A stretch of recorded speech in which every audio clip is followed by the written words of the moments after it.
Decipher the code of an ancient language. Go beneath the surface of the world's most popular book and change the way you view the world. Rabbi Daniel Lapin teaches us how to explore the deepest secrets of the Hebrew language in his latest project, Tower of Power. Learn how to unlock 3,000-year-old Hebrew text that will strengthen your faith, family, and finances. Well, a dear friend, Rabbi Lapin, we've known him for many years and are so grateful for his fellowship and friendship. And he's here with us to help unlock the secrets of the Old Testament. And Rabbi, good to have you with us. Great to be with you again. Thank you so much. You know, I got involved in interviewing one of the people with that Bible code, and I think that's a lot of hocus pocus, but you're not talking about Bible codes, you're talking about something else. No, not at all. I mean, you know, when I joke that everybody needs a rabbi, that's because colonial Americans knew the Lord's language. They knew Hebrew, and they were able to dig beneath the words of the Bible into the secrets of God's message to mankind. And so whether it was William Bradford, the second governor of the Plymouth Colony, who could read and write Hebrew, or whether it was the great church leader Cotton Mather, who was familiar with the Bible in the Hebrew, I like to make that accessible to every American because it's our legacy. It's the legacy of every American in this country. You did an examination of the Tower of Babel, Tower of Power. What did you discover? Well, it's really rather remarkable, Pat, because the story of the Tower of Babel can be seen as 9 verses of a narrative of some primitive event that took place a long time ago that has nothing whatsoever to do with our lives. But that isn't the case. The reality is that these 9 verses are God's way of communicating to us a blueprint of something that imperils every generation, which is the tendency for tyranny to take over and dominate people's lives.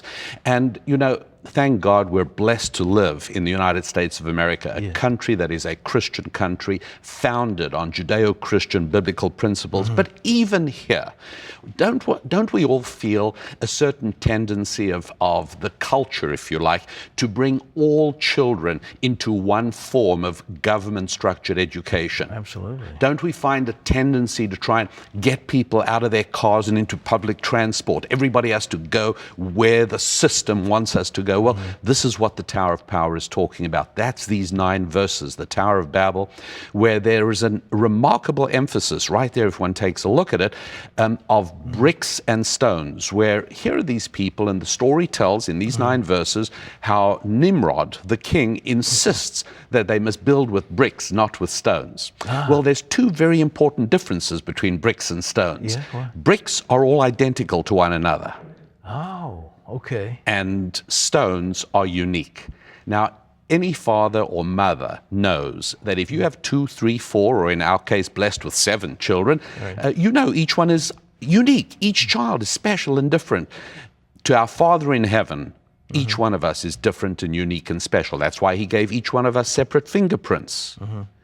But there is a tendency for the Nimrods of society, those who build the Tower of Babel, those who try and raise themselves high and force us to look up to, there's a tendency to make us all fit into boxes, to make us all do the same thing, to give us numbers that then make us absolutely identical to one another. This was certainly the guiding principle of communism and Nazism, and most every dictatorship has come along. No, you put your finger on it, and that's precisely the point. National socialism and communism.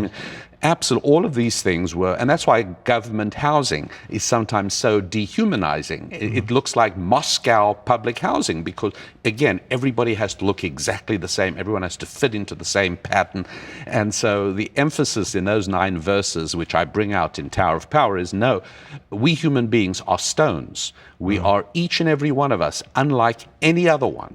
And the second difference between bricks and stones, and which is why Nimrod wants the tower built out of brick, bricks are made by human beings. Stone, that's made by God. And that's why we like building churches out of stone and important buildings that will endure. We think of stone as carrying that message. And we, our children, So this is a threat that every civilization is facing. We're facing it today.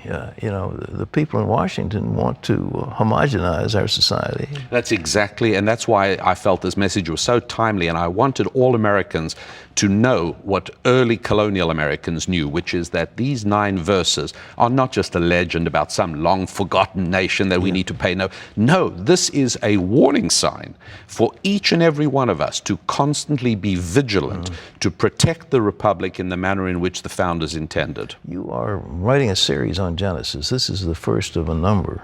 This is the first of a series called Genesis Journeys, and they're 2 CD packages. You see, the secrets of what I call the Torah, the secrets of Scripture, are best communicated orally from the mouth of a teacher to the ears of the student. And so we present this with a study guide so that everybody can have access to the mysteries of Hebrew.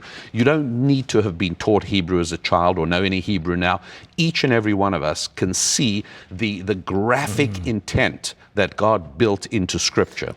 Last question, they tell me our time tonight, but you really like having a Christian nation. You think that, there are many Jewish people in America who think that there's an antagonism between Christians and Jews, but as an Orthodox Jew, you don't feel that, right?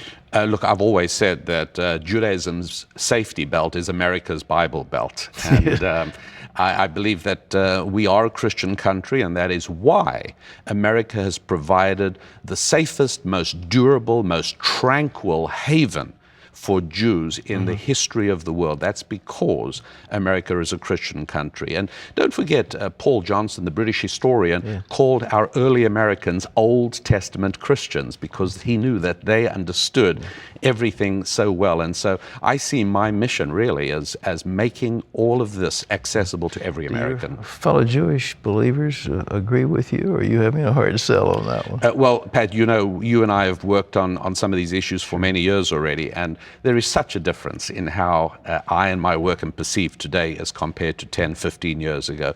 It really is very different, and more people in the Jewish community, particularly the believing part of the Jewish community, particularly those who, like myself, I'm an Orthodox Jewish rabbi, but those people who are on the Orthodox and more traditional, more conservative side of things have a growing love and appreciation for Christian America and the Bible values that made this country what it is. I think there's been a drawing together, and we appreciate you. Tower of Power, ladies and gentlemen. How do you get this thing? Tower of Power. Well, of course, we can always go onto the CBN website, cbn.com, and people can also call the toll-free number 888-RABBI-41.